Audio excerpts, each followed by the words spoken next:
When President Alassane Ouattara was inaugurated in May 2011, he brought with him hope for peace and justice in the Ivory Coast.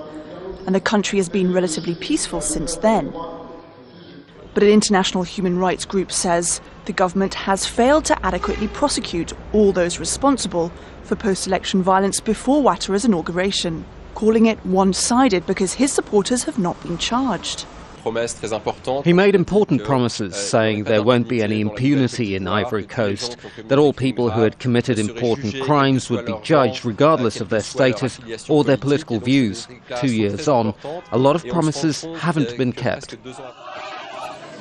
It all began in November 2010 after the presidential election, when the incumbent Laurent Gbagbo refused to admit defeat to Ouattara.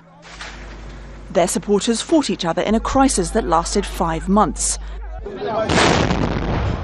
until Gbagbo was arrested in Abidjan in April 2011.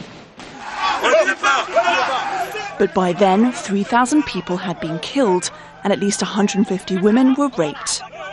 Human rights groups in a UN inquiry found both sides responsible. Case number ICC.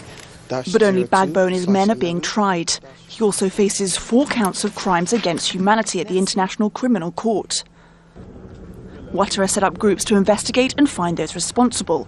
In August of last year, the National Commission of Inquiry found serious crimes were committed by both Gbagbo and Ouattara's forces.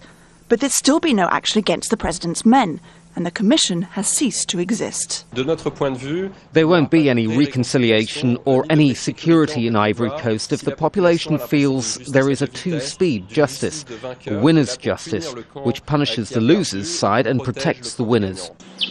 Impunity has already led to a cycle of violence in the past. A civil war split the country in 2002, creating divisions that led to the post-election violence 2 years ago. So many human rights groups argue, without full justice, the violence in Ivory Coast will continue and more people will suffer. Caroline Malone, Al Jazeera.